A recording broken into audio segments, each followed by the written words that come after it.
जय हिंद दोस्तों, स्वागत है आप सभी का विजडम एजुकेशन पे। आज 13 नवंबर 2021 है। दैनिक जागरण के राष्ट्रीय संस्करण का कंप्लीट न्यूज़ एनालिसिस करेंगे।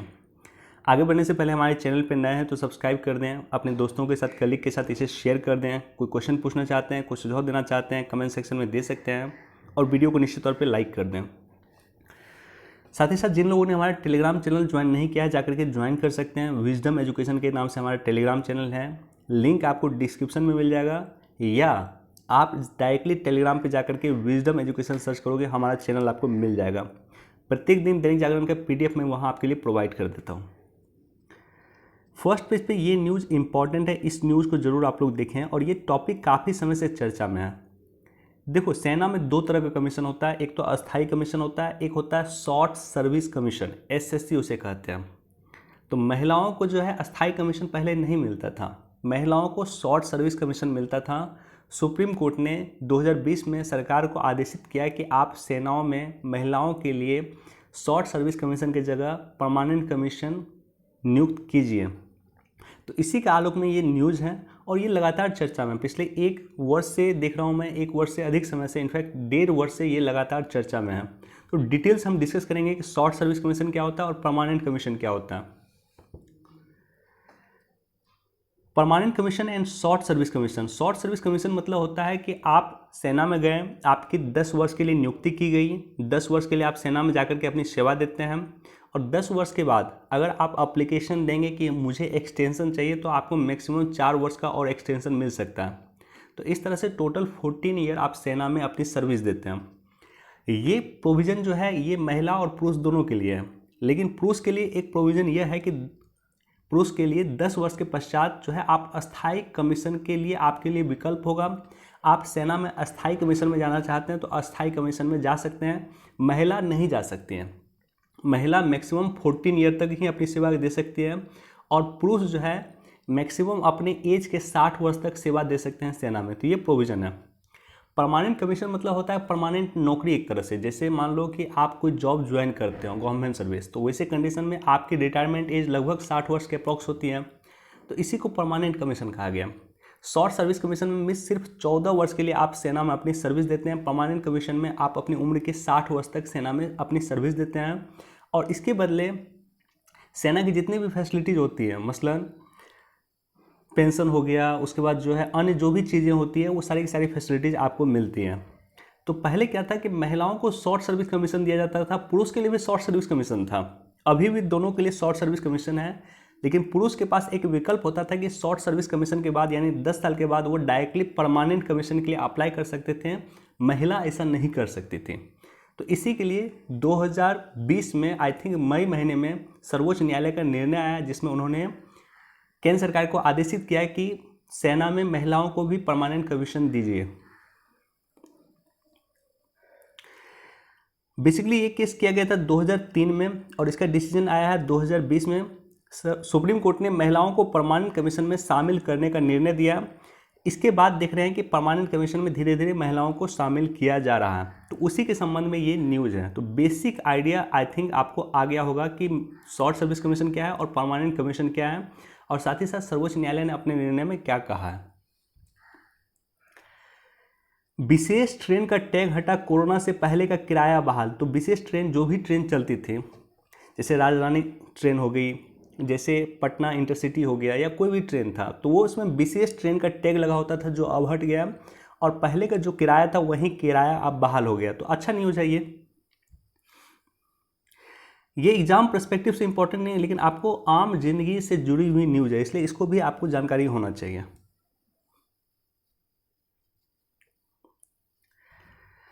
देखो, एक रिपोर्ट आया USA की रिपोर्ट, और USA की रिपोर्ट में पाकिस्तान की विध्वंसक भूमिका उजागर हुई है। जैसा कि मैं लगातार आपके साथ डिस्कस करता हूं कि पाकिस्तान की जो एक डिस्ट्रॉयर की भूमिका है, एक स्पॉयलर की भूमिका अफगानिस्तान में, इसमें कोई दो राय नहीं है। पाकिस्तान तालिबान के इन्फ्लुएंस में है, या तालिबान को कहीं न कहीं खड़ा किया है पाकिस्तान। तालिबान को बनाने में सबसे बड़ी भूमिका किसकी रही, तो वो पाकिस्तान की भूमिका रही। हालांकि तालिबान को बनाने में USA की भी भूमिका रही थी। 1980 के दशक में जब USSR की सेना, USSR की सेना जो है, जब अफगानिस्तान में बैठी हुई थी, अफगानिस्तान में ये प्रेजेंट थी। तो ऐसे कंडीशन में अफगानिस्तान से यूएसएसआर यानी रसिया की सेना को बाहर निकालने के लिए अमेरिका ने पैसा दिया था पाकिस्तान को, और अमेरिका के पैसा के माध्यम से कई सारे मदरसे की स्थापना हुआ था पाकिस्तान में, और वहीं पे जो है तालिबान, या कहूँ मैं कि अफगानिस्तान के बच्चों को प्रशिक्षण देकर उसे तालिबान बनाया गया।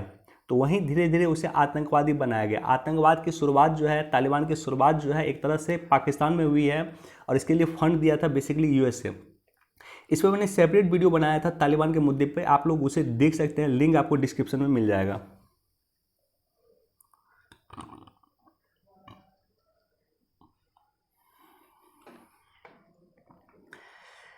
कोरोना महामारी में भी खिलखिलाता रहा बचपन। देखो एक रिपोर्ट आया, ये रिपोर्ट का नाम अधिक इंपॉर्टेंट नहीं है। John Hopkins Bloomberg school of public health के इंटरनेशनल वैक्सीन एक्सेस सेंटर ने अपनी नई रिपोर्ट दिया है, जिसमें कहा गया है कि 2020 में जब भारत में चुनौतियों से भारत जूझ रहा था, कोरोना महामारी के किस तरह से भारत चुनौती से जूझ रहा था, ऐसे कंडीशन में भी भारत में डायरिया और निमोनिया के टीके जो बच्चों में वो पर्याप्त मात्रा में टीके दिए गए। तो ये अच्छा कहीं ना कहीं रिपोर्ट है, अंतर्राष्ट्रीय रिपोर्ट में भारत की अच्छी छवि पेश की गई है। कल विश्व निमोनिया दिवस था, 12 नवंबर को विश्व निमोनिया दिवस मनाया जाता है। वन डे एग्जाम वगैरह में डायरेक्टली पूछा जा सकता है, विश्व निमोनिया दिवस कब मनाया जाता है? 12 नवंबर को, और इसी दिन ये रिपोर्ट प्रकाशित किया गया। देखो अगर इस तरह का कोई रिपोर्ट चर्चा में है तो सबसे पहले आप ये देखो कि आप सरकार यानी भारत सरकार क्या क्या कर रही है। एक तो इसको आप लोग पढ़ लेना, भारत सरकार जो है टीकाकरण के लिए क्या क्या कर रही है। तो सबसे पहले टीकाकरण की जो शुरुआत हुई थी वो 1978 में परिवार कल्याण मंत्रालय के द्वारा expanded programme of immunization EPI के रूप में शुरुआत किया गया था। 1985 में इसका नाम बदल करके यूनिवर्सल इम्यूनाइजेशन प्रोग्राम, यूनिवर्सल टीकाकरण कार्यक्रम कर दिया गया। भारत में यूनिवर्सल टीकाकरण कार्यक्रम सबसे बड़े सार्वजनिक स्वास्थ्य कार्यक्रम में से एक है, जो प्रति वर्ष 2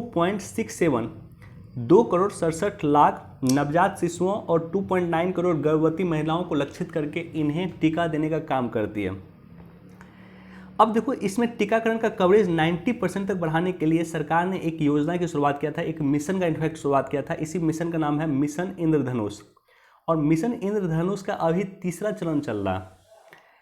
मिशन इंद्रधनुष के तहत टोटल 11 टीके जो मुफ्त में लगाया जाता है। इन टीकों का नाम भी याद रख लेना, कई बार कंफ्यूजन के लिए क्वेश्चन में आपको ऑप्शन दे देगा कि कौन सा टीका मिशन इंद्रधनुष के तहत लगता है और कौन सा नहीं लगता है।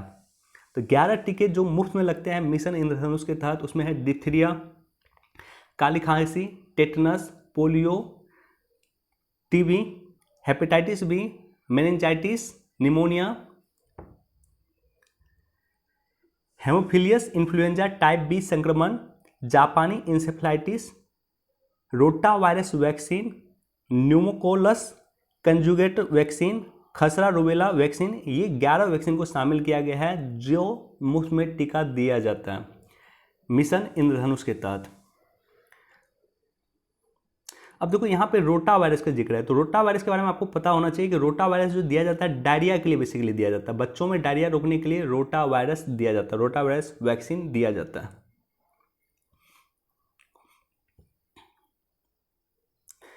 जब भी इस तरह का कोई न्यूज अगर चर्चा में हो या न्यूज़ कभी भी आप पढ़ते हो तो उसके बैकग्राउंड में जाकर के देख लेना जरूरी है। अगर ये न्यूज़ आप पढ़ रहे हैं और आप मिशन इंद्रधनुष से अवेयर नहीं है तो ऐसे कंडीशन में ये न्यूज़ पढ़ना आपका बेकार है।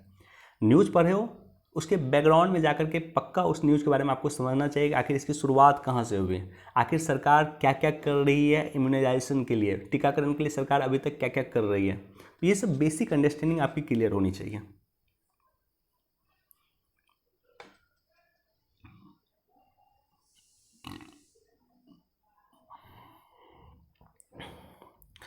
अब देखो कई सारे संस्थान लगातार चर्चा में हैं। ईडी पे मैं कई बार डिस्कस करता हूँ। ये जो न्यूज़ है, न्यूज़ इंपॉर्टेंट नहीं है, लेकिन ये संस्थान ईडी अपने आप में इंपॉर्टेंट है। कई बार मैं डिस्कस करता हूँ आपके साथ। सीबीआई लगातार चर्चा में इंपॉर्टेंट है, ईडी चर्चा में लगातार इंपॉर्टेंट है, नारकोटिक्स कंट्रोल ब्यूरो इंपॉर्टेंट है, लगातार चर्चा होता है, सेंट्रल पॉल्यूशन कंट्रोल बोर्ड लगातार चर्चा में है, इंपॉर्टेंट है, नेशनल ग्रीन ट्रिब्यूनल काफ़ी इंपॉर्टेंट है। तो ये सारे के सारे संस्थान लगातार चर्चा में होते हैं, ये काफ़ी इंपॉर्टेंट होते हैं। और कई बार आपको डायरेक्टली क्वेश्चन मिल जाएगा आपको ईडी से, एनजीटी वगैरह से या सीपीसीबी वगैरह से। ईडी की स्थापना 1956 में किया गया था। ईडी मतलब होता है इन्फोर्समेंट डायरेक्टरेट, हिंदी में कहते हैं प्रवर्तन निदेशालय। 1956 में 1 मई 1956 को इसकी स्थापना किया गया था और इसकी स्थापना किया गया था फेरा एक्ट 1947 के तहत। फेरा का पूरा नाम है विदेशी मुद्रा विनिमय अधिनियम। 1947 के तहत इसकी स्थापना किया गया था। उसके बाद फेरा को 1973 में जाकर के इसको फिर से संशोधन करके 1973 में फिर से नया कानून लाया गया, यानी फेरा में संशोधन किया गया था 1973 में। 47 में फेरा की शुरुआत किया गया था, फेरा बनाया गया था कानून, 73 में इसमें संशोधन किया गया था और 2001 में 1 जून 2001 को फेरा की जगह फेमा आ गया। फेरा पहले था फेरा FERA, foreign exchange regulation act था, अब फेमा आ गया है, आर की जगह एम आ गया है, तो एम का मतलब होता है मैनेजमेंट, तो फॉरेन एक्सचेंज मैनेजमेंट एक्ट आ गया है अब 1 जून 2001 से फॉरेन एक्सचेंज मैनेजमेंट एक्ट अब आ गया है, अब फेरा की जगह फेमा ने ले लिया। ईडी वित्त मंत्रालय के अधीन राजस्व विभाग की एक वित्तीय इकाई, वित्तीय इकाई मतलब होता है कि वित्त के मामले में किसी तरह की कोई गड़बड़ी होती है तो एक्शन लेने का काम करता है ईडी। ऐसा नहीं किसी अन्य अपराध में एक्शन लेने का काम करेगा, नहीं, ईडी सिर्फ वित्तीय इकाई है, यानी वित्त की गड़बड़ी होता है तभी जाकर के ईडी एक्शन लेता है। इसका हेडक्वार्टर आपको नई दिल्ली में है और इसके 5 क्षेत्रीय कार्यालय हैं, मुंबई, चेन्नई, कोलकाता, चंडीगढ़ और दिल्ली। तो ये लोकेशन भी याद रख लेना, मुंबई, चेन्नई, कोलकाता, चंडीगढ़ और दिल्ली।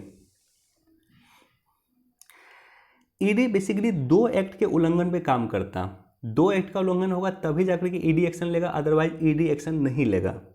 एक तो फेमा एक्ट 1999 है जो 2000 में इम्प्लीमेंट हुआ था और एक है prevention of money laundering act 2002, PMLA, prevention of money laundering act 2002 में आया था, ये 2005 में इम्प्लीमेंट हुआ था। तो फेमा 1999 और prevention of money laundering act 2002, ये दोनों ही एक्ट का उल्लंघन होगा तभी जाकर के ईडी एक्शन लेगा, अदरवाइज ईडी एक्शन नहीं लेगा। तो ये बेसिक अंडरस्टैंडिंग है जो ईडी के बारे में आपको पता होनी चाहिए। देखो यहाँ पे वन डे एग्जाम में डायरेक्टली क्वेश्चन आपसे पूछा जा सकता है, प्रमोद चंद्र मोदी राज्यसभा के महासचिव नियुक्त हुए हैं। इससे पहले जो महासचिव थे वो थे डॉक्टर PK रामाचार्लू। तो PK रामाचार्लू जो है इन्होंने इस्तीफा दे दिया है। अब राज्यसभा के नए महासचिव जो बने हैं वो बने हैं प्रमोद चंद्र मोदी। तो वन डे एग्जाम में डायरेक्टली क्वेश्चन पूछा जा सकता है, राज्यसभा के नए महासचिव कौन बने हैं? प्रमोद चंद्र मोदी।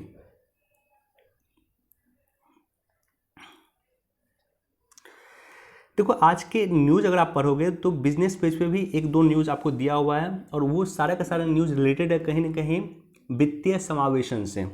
ये जो काम किया गया है RBI के द्वारा, प्राइम मिनिस्टर मोदी ने इसका जो शुरुआत किया है 2 स्कीम का, ये दोनों ही स्कीम कहीं ना कहीं जुड़ा हुआ है आपको फिनेंशियल इंक्लूजन से, वित्तीय समावेशन से। तो वित्तीय समावेशन टॉपिक पे आपके पास एक कंक्रीट नोट भी होना चाहिए। सबसे पहले हम देखते हैं वित्तीय समावेशन आखिर होता है क्या है। देखो वित्तीय समावेशन के तहत यह सुनिश्चित किया जाता है कि अंतिम छोर पर खड़े व्यक्ति को भी आर्थिक विकास के लाभों से संबद्ध किया जा सके, कोई भी व्यक्ति आर्थिक सुधारों से वंचित ना हो। यानी समाज के अंतिम छोर पे खड़ा व्यक्ति है वहाँ तक सरकार अपनी सरकारी लाभ पहुँचा सके, वहाँ तक सरकार अपनी आर्थिक लाभ पहुँचा सके, इसे भी वित्तीय समावेशन कहा गया। एक एग्जाम्पल मैं आपको देता हूँ।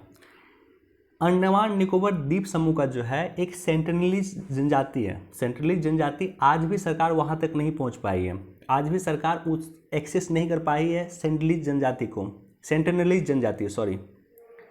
तो ये जो जनजाति है सेंटिनलीज जनजाति, ऐसे जनजाति तक ही सरकार पहुंच सके, ऐसे जनजाति को ही भी फाइनेंशियल इंक्लूजन से जोड़ सके, यानी समाज के जो अंतिम छोर पे खड़ा व्यक्ति है उसको भी सरकार जोड़ सके। समाज के निचले तबके पे जो लोग खड़े हैं, समाज के सबसे गरीब जो लोग हैं, समाज के सबसे पिछड़े जो लोग हैं, समाज के सबसे उन लोगों को भी जोड़ा जा सके आर्थिक विकास से, इसे ही कहा गया फाइनेंशियल इंक्लूजन। अब देखो यहाँ पे जो प्रयास किया गया, सबसे पहले RBI ने कल 2 योजना का शुरुआत हुआ। एक तो RBI रिटेल डायरेक्ट स्कीम शुरुआत हुआ। RBI रिटेल डायरेक्ट स्कीम की शुरुआत नवंबर 2021 यानी कल किया गया। इसके तहत निवेशक जो है, जो इन्वेस्टर है, वो डायरेक्टली सरकारी बॉन्ड में निवेश अब डायरेक्टली कर पाएंगे। डायरेक्टली निवेशक सरकारी बॉन्ड में इन्वेस्ट कर सकते हैं। एक तो ये किया गया है, और दूसरा किया गया है एकीकृत लोकपाल स्कीम। एकीकृत लोकपाल स्कीम में अगर आपके पास, मान लेते हैं कि आप देहरादून में रहते हो, आपका ब्रांच लेकिन पटना में है, रहते हो आप देहरादून में, तो क्या था पहले कि अगर आपको बैंक पे कोई केस करना होता था तो लोकपाल में जो शिकायत दर्ज करते थे वो जाकर के पटना सर्कल में ही जो लोकपाल का ऑफिस था वहीं पे आप शिकायत दर्ज कर सकते थे। तो इस योजना के तहत क्या किया गया है कि अगर आप पटना में भी आपका अकाउंट है, आप रहते हैं देहरादून में, तो कोई इशू नहीं है, आप देहरादून में डायरेक्टली वहीं पे भी शिकायत दर्ज कर सकते हैं। यानी कहीं से भी किसी भी स्थिति में आप शिकायत दर्ज कर सकते हैं। आपको बैंकिंग सेक्टर में कोई इशू होता है तो लोकपाल के समक्ष आप शिकायत दर्ज कर सकते हैं। इसको कहा गया है एकीकृत लोकपाल स्कीम। इसके अलावा देखोगे सरकार ने, आरबीआई ने वित्तीय साक्षरता नाम के एक परियोजना की भी शुरुआत किया था वित्तीय अवेयरनेस के लिए। वित्तीय साक्षरता की शुरुआत किया था वित्तीय अवेयरनेस के लिए। इसको भी कहीं ना कहीं आप जोड़ सकते हो वित्तीय समावेशन से। अच्छा, 2 दिन पहले हमने डिस्कस किया था 2-3 डाटा आपके साथ वित्तीय समावेशन की मजबूत स्थिति को शो करते हुए। कुछ डाटा मैंने शो किया था कि देश में 130 करोड़ आधार कार्ड बन चुके हैं। आधार से बैंकिंग को भी कनेक्ट किया जा रहा है। 118 करोड़ मोबाइल उपभोक्ता हैं, 80 करोड़ इंटरनेट यूजर हैं और 43 करोड़ जनधन खाता खोला जा चुका है। जनधन खाता खोलना, जो गरीब लोगों का जनधन खाता खोला है, सरकार कहीं के अपनी वित्तीय सुविधा उन लोगों को भी दे रही है। कई सारे मजदूर के अकाउंट में 1-1 हज़ार रुपये पहुँचे थे। तो ये कैसे पहुंचा था? चूँकि उनका जनधन खाता बन चुका था, तभी सरकार उन पे अपनी वित्तीय सेवाएं सरकार उनको दे पाई, अपनी सरकारी लाभ उनको पहुंचा पाई। अगर उनके पास खाता ही नहीं होता तो लॉकडाउन के दौरान उसे पैसा मिलता ही नहीं। इसी तरह से एक और डाटा था कि अगस्त 2021 तक 90 करोड़ लाभार्थी को डायरेक्ट बेनिफिट ट्रांसफर मिल चुका है। 90 करोड़ लोगों को डायरेक्ट बेनिफिट ट्रांसफर मतलब डायरेक्टली उसके अकाउंट पे पैसा जा चुका है। और एनएसएसओ का आंकड़ा है कि अभी 54 मंत्रालय के 300 से अधिक परियोजना को डीबीटी यानी डायरेक्ट बेनिफिशियरी ट्रांसफर के माध्यम से जोड़ा जा चुका है। डायरेक्टली लोगों के अकाउंट में पैसा जा रहा है। तो ये सारे का सारा बेसिक पहल है वित्तीय समावेशन का। ये तो मैंने कम डिस्कस किया, लेकिन आप अगर नोट बनाओगे तो वित्तीय समावेशन में आप सर्च करना, जितना भी सरकार ने अभी तक वित्तीय समावेशन के लिए काम किया, जैसे जनधन योजना से लेकर के जितने भी काम सरकार ने किए हैं, उस सभी को आप एक कॉन्क्रीट नोट बना लेना वित्तीय समावेशन के नाम से।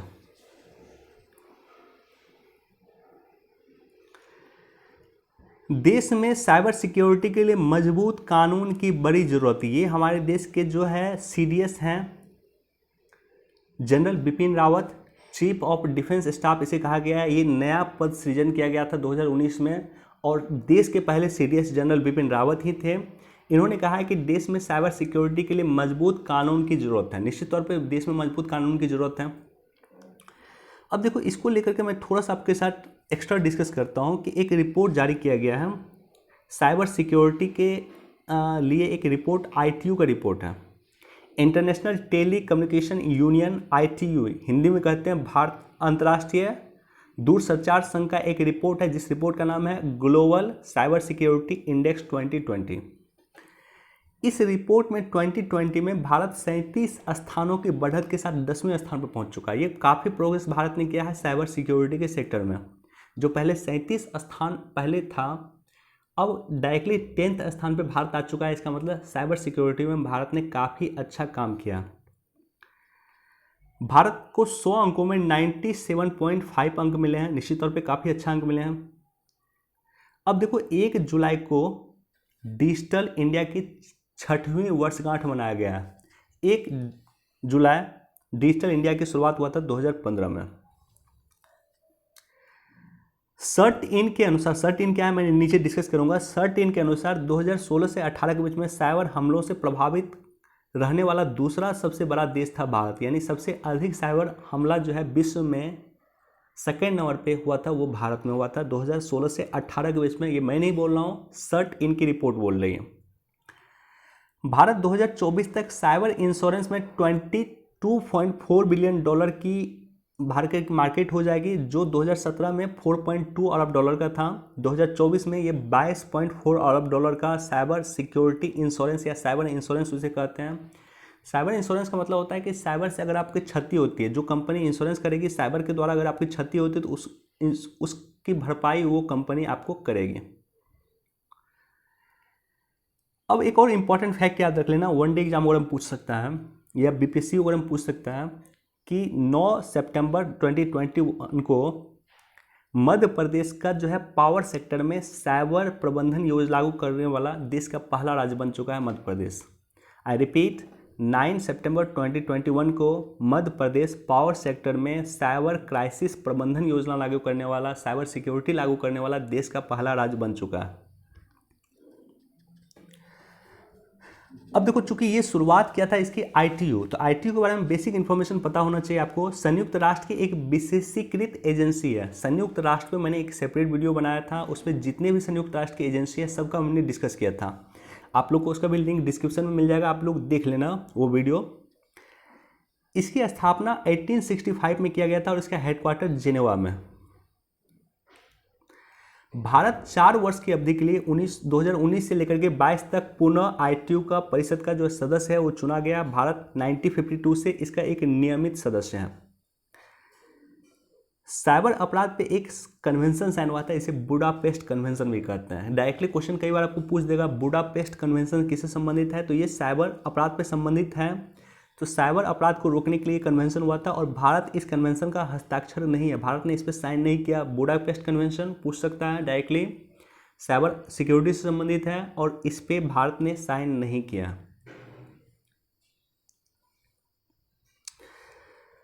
अब देखो, साइबर अपराध होता क्या है। साइबर अपराध ऐसे गैर कानूनी कार्य हैं जिससे कंप्यूटर और इंटरनेट नेटवर्क का प्रयोग करके, साधन का प्रयोग करके या दोनों का प्रयोग करके इनफैक्ट हैकिंग किया जाता है, चाइल्ड पोर्नोग्राफी किया जाता है, साइबर स्टफिंग किया जाता है, सॉफ्टवेयर पायरेसी किया जाता है, क्रेडिट कार्ड फ्रॉड किया जाता है, फिशिंग किया जाता है, कई सारे काम होते हैं। तो ये सारे के सारे कहीं ना कहीं साइबर सिक्योरिटी में आते हैं। जैसे पेगारस मामला जो अभी चल रहा है देश भर में, पेगारस जासूसी कांड, वो भी साइबर सिक्योरिटी के तहत ही आता है।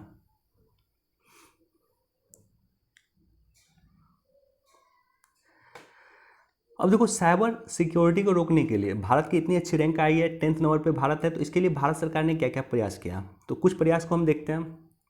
भारत सरकार ने सूचना प्रौद्योगिकी अधिनियम आईटी एक्ट 2000 में पारित किया था। इसके प्रावधानों के तहत भारतीय दंड संहिता के प्रावधान के सम्मिलित रूप में साइबर अपराधों को निपटने के लिए पर्याप्त व्यवस्था किया गया था। यानी आईटी एक्ट 2000 में भारत ने साइबर सिक्योरिटी के लिए पर्याप्त व्यवस्था किए हैं। किस तरह से भारत सरकार साइबर सिक्योरिटी से या साइबर थ्रेट से किस तरह से वो निपटेगी। सरकार द्वारा computer emergency response team CERT In की स्थापना की गई है, जो कंप्यूटर सुरक्षा के लिए राष्ट्रीय स्तर की एक मॉडल एजेंसी है। देखो, देश में कई सारी मॉडल एजेंसी है, जैसे मान लो एनसीबी है, नारकोटिक्स कंट्रोल ब्यूरो है, तो ड्रग्स को लेकर के कोई इशू होगा तो नारकोटिक्स के पास लोग जाएंगे।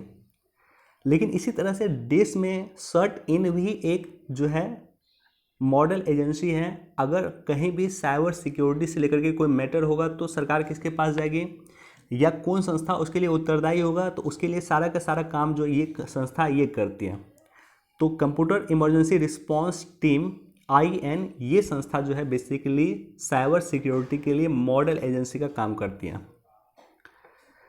सभी प्रकार के साइबर अपराधों से व्यापक और समन्वित तरीके से निपटने के लिए अक्टूबर 2018 में I4C यानी भारतीय साइबर अपराध समन्वय केंद्र की स्थापना की मंजूरी दी गई है। इसी तरह से साइबर सुरक्षा, राष्ट्रीय साइबर सुरक्षा नीति 2000 में लाया गया था। और इसी तरह से अगर आप देखोगे तो जस्टिस BN श्रीकृष्णा समिति बनी थी। जस्टिस BN श्रीकृष्णा समिति ने डाटा प्रोटेक्शन के लिए सरकार को रिकमेंडेशन दिया था और जस्टिस BN श्रीकृष्णा के डाटा प्रोटेक्शन के रिकमेंडेशन के आधार पे डेटा को सुरक्षित करने के लिए एक मसौदा पेश किया गया। हालांकि ये जो बिल है ये संसद में भले ही पेश किया गया है, लेकिन अभी भी ये संसद में पेंडिंग है। इस पर जो संसद की अस्थायी समिति है वो विचार कर रही है कि इसको लेकर के सरकार क्या करने वाली है। इसी तरह से national critical information infrastructure protection centre NCIIPC की स्थापना किया गया है। तो ये सारा का सारा जो साइबर को लेकर के जो इंफ्रास्ट्रक्चर बनेगा उसके लिए इस संस्था की स्थापना किया गया है, national critical information infrastructure protection centre. तो ये बेसिकली ये सारा का सारा काम किया गया है साइबर सिक्योरिटी को रोकने के लिए भारत सरकार के द्वारा। अब देखो सर्ट इन के बारे में थोड़ा सा डिस्कस करता हूँ। सर्ट इन जो है Indian computer emergency response team है, ministry of electronics and information technology के तहत ये काम करती है। ये नोडल एजेंसी है देश में साइबर सिक्योरिटी या थ्रेट को रोकने के लिए, देश की नोडल एजेंसी है सर्ट इन। इसकी स्थापना 19 जनवरी 2004 को हुई थी। इसका उद्देश्य है कंप्यूटर से जुड़ी जितनी भी सुरक्षा है उस सभी सुरक्षा के संदर्भ में काम करना। इससे जो जितनी भी कमजोरी है, यानी कंप्यूटर को लेकर के जितनी भी कमजोरी है, देश में जितने भी साइबर अटैक हो सकते हैं उस संभावित साइबर अटैक को रोकना इसका काम है। और आईटी लॉ को प्रभावी रूप में लागू करना भी इस संस्था का बेसिकली काम है। तो कोशिश किया है मैंने देश में साइबर सिक्योरिटी को लेकर के एक कॉन्क्रीट आइडिया आपके समक्ष पेश करूं।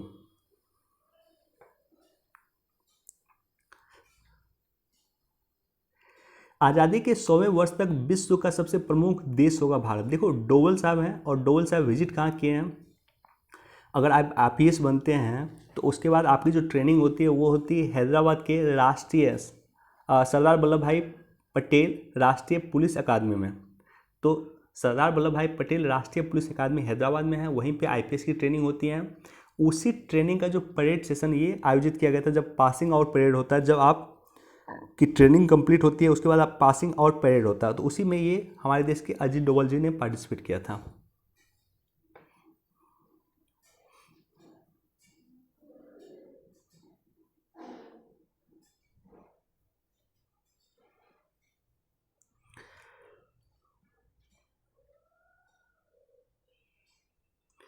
इसको भी एक बार देख सकते हैं आप।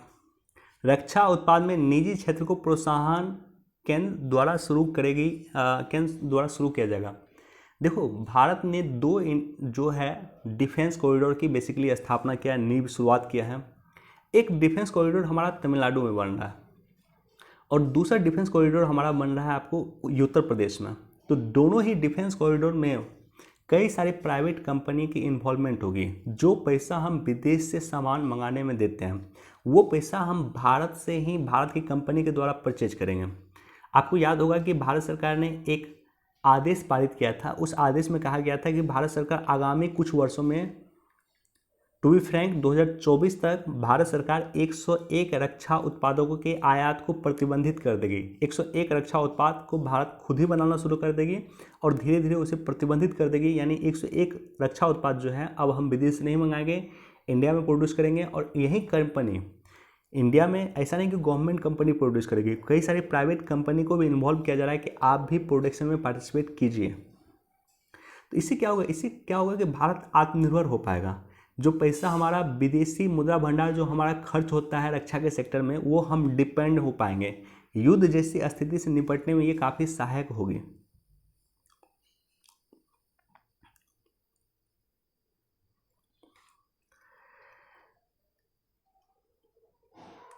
देखो इस न्यूज़ को पूरा पढ़ना। पहली बात, जनजातीय गौरव दिवस की घोषणा किया गया है प्राइम मिनिस्टर मोदी के द्वारा। और जनजातीय गौरव महोत्सव जो मनाया जाएगा, जनजातीय गौरव दिवस की मैं बात कर रहा हूँ। जनजातीय गौरव दिवस जो मनाया जाएगा वो 15 नवंबर को मनाया जाएगा। 15 नवंबर को दो चीज़ें हुई है। एक तो 15 नवंबर को क्यों मनाया जाएगा, उसका रीज़न है कि 15 नवंबर 1875 में बिरसा मुंडा का जन्म हुआ था। आपको पता है कि बिरसा मुंडा की क्या योगदान रही थी। झारखंड में इसे मसीहा कहा जाता है, भगवान कहा जाता है, भगवान बिरसा मुंडा कहा जाता है झारखंड में आज भी इन्हें। तो बिरसा मुंडा का काफ़ी जनजातीय लोगों के लिए काफ़ी महत्वपूर्ण योगदान है और इन्हीं के जन्म दिवस के अवसर पे जनजातीय गौरव दिवस मनाने की घोषणा किया गया। और दूसरा है कि 15 नवंबर 2000 को झारखंड की स्थापना भी हुई थी। झारखंड की स्थापना भी 15 नवंबर को हुई है और बिरसा मुंडा के जन्म भी 15 नवंबर को है। इसलिए 15 नवंबर को जनजातीय गौरव दिवस के रूप में मनाया जाएगा।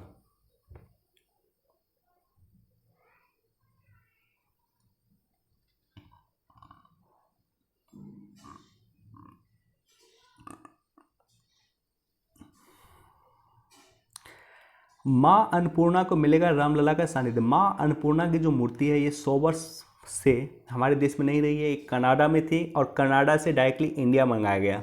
डायरेक्टली वन डे एग्जाम में क्वेश्चन पूछ सकता है कि किस देश से इंडिया आया है, तो ये कनाडा से इंडिया आया है, माँ अन्नपूर्णा की मूर्ति।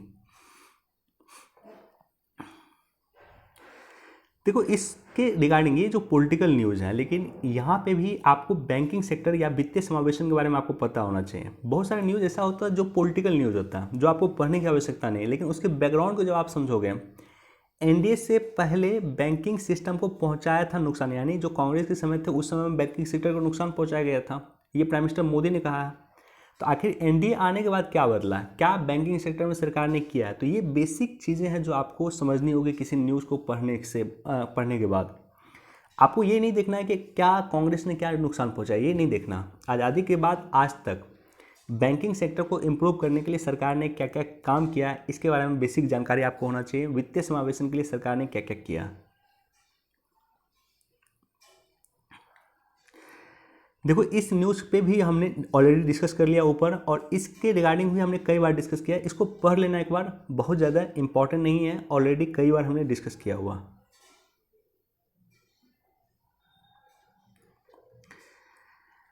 इस टॉपिक पे भी हमने कई बार डिस्कस किया, लेकिन इस पर थोड़ा सा बैकग्राउंड में डिस्कस कर देता हूँ। इस भारत की मुश्किलें बढ़ाता चीन, तो चीन जो है एक नया सीमा कानून लाया है जो चीन का घरेलू कानून है। तो राइटर का कहना है कि चीन अपने घरेलू कानून के माध्यम से द्विपक्षीय संबंधों को, बहुपक्षीय संबंधों को और अंतर्राष्ट्रीय संबंधों को वो प्रभावित कर रहा है। नॉर्मली ऐसा नहीं होता। भारत का भी अपना लॉ है, अपना कानून है, कई सारे कानून भारत सरकार का अपना है, लेकिन उन कानून के द्वारा भारत सरकार किसी अन्य देश को इन्फ्लुएंस नहीं करता। आपका जो अपना कानून है, आपके जो घरेलू कानून है, उसके माध्यम से आप विदेशी संबंध को इन्फ्लुएंस नहीं करते हैं। लेकिन चीन ऐसा कर रहा है। चीन एक नया कानून लेकर आया, उनका घरेलू कानून है, लेकिन उस कानून के माध्यम से चीन विस्तारवादी नीति को बढ़ावा दे रहा है। मसलन हिमालयी राज्यों में या हिमालयी क्षेत्रों में चीन जो है अपने प्रभाव को बढ़ाएगा। जिस तरह से भारत के साथ इशू हुआ, लद्दाख का इशू हुआ है, तो उसको लेकर के ये कानून लाया गया, ऐसा राजनीतिक विशेषज्ञ कह रहे हैं। इसके अलावा पूर्वी चीन सागर में भी चीन का इशू है। चीन का जब आप मैप देखोगे तो पूर्वी चीन सागर आप देखोगे तो जापान वहाँ पे है, और जापान के साथ एक सेनकाकू द्वीप है। सेनकाकू द्वीप को लेकर के जापान और चीन की विवाद चल रहा है। तो ये कानून बेसिकली हिमालयी राज्यों में अतिक्रमण और साथ ही साथ पूर्वी चीन सागर में अतिक्रमण और साथ ही साथ दक्षिणी चीन सागर में अपनी भूमिका को बढ़ाएगा, चीन की भूमिका को बढ़ाएगा। अब दक्षिणी चीन सागर में अगर आप जाओगे तो दक्षिणी चीन सागर में कई सारे देशों के साथ चीन का डिस्प्यूट है। देखो एक कानून है अनक्लॉज कानून, चीन इस अनक्लॉज कानून को भी, इसका भी नहीं मानता है। तो अनक्लॉज जो कानून है वो कहता है कि अगर आपका जो लैंड है, ये लैंड मान लेते हैं इंडिया का, तो इसके 200 नॉटिकल माइल तक ये जो क्षेत्र होगा बेसिकली आपका क्षेत्र होगा। यहाँ पे आप खनन कर सकते हैं, यहाँ पे शोध वगैरह आप कर सकते हैं। ये कहता है अनक्लॉज कानून, जो 1982 में बना था। United Nation law of convention law on sea था ये। अब देखो चीन क्या करता है। दक्षिणी चीन सागर में चीन ने क्या किया, बोला कि ठीक है, आपने कहा कि 200 नॉटिकल माइल जो आपका क्षेत्र है वहाँ तक जो है हम अन्वेषण कर सकते हैं, वहाँ पर शोध कर सकते हैं समुद्र में, या वहाँ की जो चीज़ें हैं उस चीज़ों को हम यूज कर सकते हैं। चीन ने क्या किया कि ठीक है, चीन का जैसे मान लो ये क्षेत्र है, तो यहाँ पे मान लो एक आर्टिफिशियल सी बना दिया चीन, आर्टिफिशियल द्वीप बना दिया, आर्टिफिशियल आइलैंड बना दिया। इस आर्टिफिशियल आइलैंड बोला कि चलो ये आर्टिफिशियल आइलैंड हमने बनाया है, ये मेरा आइलैंड है, अब इसका जो 200 नॉटिकल माइल का क्षेत्र है वो मेरा क्षेत्र होगा। इस तरह तो कोई भी कर सकता है। कल के डेट में अमेरिका कहना शुरू कर दें, विश्व में कई सारी जगह अमेरिका का द्वीप है, या अमेरिका कहीं जगह, विश्व के कहीं भी जगह, किसी भी देश में या किसी भी महासागर में एक कृत्रिम आइलैंड क्रिएट करें और उसको कहे कि हम इसके चारों ओर 200 नॉटिकल माइल का क्षेत्र मेरा क्षेत्र होगा, यहाँ पे जो भी समुद्र के अंदर जो अन्वेषण होगा वो हम कर सकते हैं। अब देखो इम्पॉर्टेंट क्यों है, क्योंकि समुद्र के अंदर विशाल खनिज का भंडार होता है, और दक्षिणी चीन सागर में विशाल खनिज का भंडार है, अरबों खरबों डॉलर के खनिज का भंडार है। इसको लेकर के चीन उसको हथियाना चाहता है, इसलिए चीन ऐसा कर रहा है। तो समुद्री कानून, जो यूएन की समुद्री कानून है जिसे अनक्लॉज कहा गया, उसे भी चीन नहीं मानता। हांगकांग पे देखा आपने किस तरह से हांगकांग पे चीन ने अवैध अधिकार कर लिया। इसी तरह से कुछ प्रयास चीन अभी ताइवान के साथ कर रहा है, और भारत के साथ जो इशू है, उस इशू में एक इशू यह भी है कि 2017 में चीन ने भारत को डेटा नहीं दिया था। डेटा क्या होता है? देखो, हम पाकिस्तान के साथ प्रति वर्ष डेटा साझा करते हैं, नदी डेटा का। नदी डेटा में कि आपके यहाँ जो है, जो सिंधु नदी समझौता हुआ था 1960 में, उसी के तहत हम पाकिस्तान को नदी का डाटा प्रत्येक वर्ष देते हैं।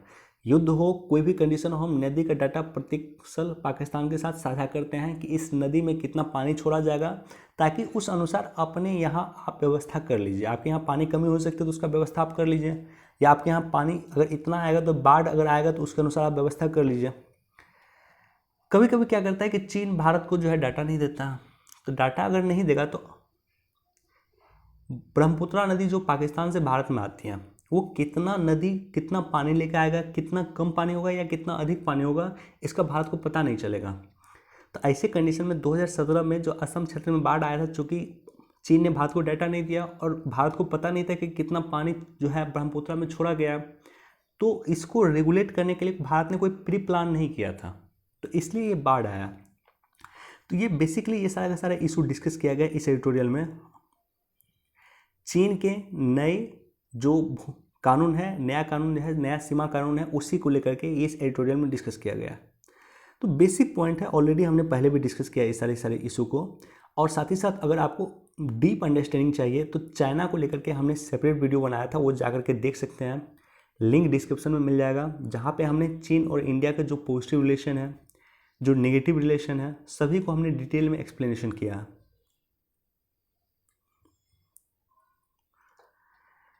देखो, इसको पढ़ लेना खुद से। यमुना जो है, इस तरह का गंदगी नज़र आया छठ पूजा के अवसर पे भी यमुना में, और यमुना को टेम्स से सीखना चाहिए। टेम्स नदी भी, जो लंदन टेम्स नदी के किनारे बसा हुआ, वो भी काफ़ी गंदी नदी थी, तो उसकी भी सफाई करके आज विश्व की सबसे स्वच्छ नदी में से एक टेम्स नदी है, उससे हमें सीखना चाहिए था, और हम यमुना को साफ कर सकते हैं। इसको एक बार आप लोग खुद से पढ़ लेना।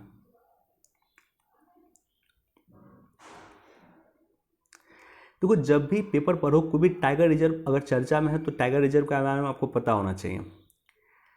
NTCA, national tiger conservation authority के बारे में भी आपको पता होना चाहिए। इसका अध्यक्ष जो होता है वो पर्यावरण मंत्री होता है। टाइगर को लेकर के जो भी निर्णय लेने का काम करता है, ये संस्था करती हैं। बांधवगढ़ टाइगर रिजर्व कहाँ पे है? मध्य प्रदेश में है। कान्हा टाइगर रिजर्व मध्य प्रदेश में है, और पंचमढ़ी टाइगर रिजर्व भी मध्य प्रदेश में। ये 3 टाइगर रिजर्व का चर्चा है, और तीनों ही मध्य प्रदेश में है।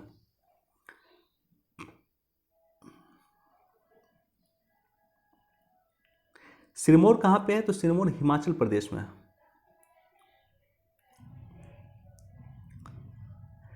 देखो, ये काफ़ी इंटरेस्टिंग न्यूज़ है, क्योंकि मेरे भी कुछ कलीग हैं जो USA में रहते हैं, उसे H1B वीज़ा मिला हुआ है, लेकिन वो उनकी फैमिली को वो फैसिलिटीज़ नहीं मिली है। जैसे मान लो आपको H1B वीज़ा मिला हुआ है, आप गए USA में काम कर रहे हो, लेकिन आप काम कर सकते हो, आपकी वाइफ गई आपके साथ तो वो काम नहीं कर सकते, वो जॉब ज्वाइन नहीं कर सकती है। ये प्रोविज़न कर दिया था डोनाल्ड ट्रंप ने।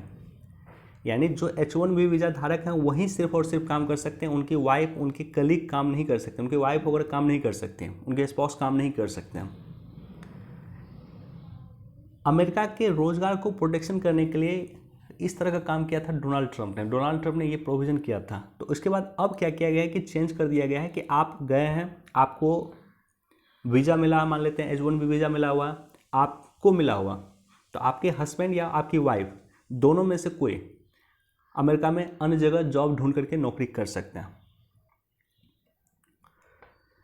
H1B वीज़ा भारत और USA के बीच में काफ़ी पहले से मुद्दा है। तो भारत और USA संबंध के बारे में अगर आपको पढ़ना है, ऑलरेडी हमने डिस्कस किया है एक सेपरेट वीडियो बना करके, तो उसमें जा करके देखना कि H1B वीज़ा भारत और अमेरिका के बीच में एक विवाद का बिंदु हमेशा रहा है।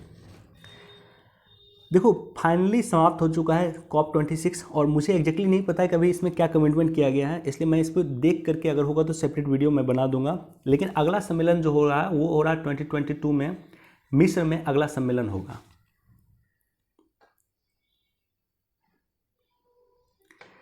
अफगानिस्तान की मस्जिद में फिर बम धमाका। देखो, यहाँ पे बामियान बौद्ध स्थल का जिक्र है, तो जब भी कोई हिस्टोरिकल प्लेस का जिक्र हो उसके बारे में भी थोड़ा सा बैकग्राउंड पता होना चाहिए। बामियान बौद्ध स्थल जो है बुद्ध की मूर्ति थी और बुद्ध की मूर्ति को डिस्ट्रॉय कर दिया गया था 2001 में तालिबान के द्वारा। बामियान बौद्ध स्थल काफ़ी फेमस था, विश्व लेवल पे काफ़ी फेमस था। ये इतना फेमस था कि इसे यूनेस्को के वर्ल्ड हेरिटेज साइट का दर्जा मिला था, बावजूद इसको डिस्ट्रॉय कर दिया था कौन? तो तालिबान ने 2001 में।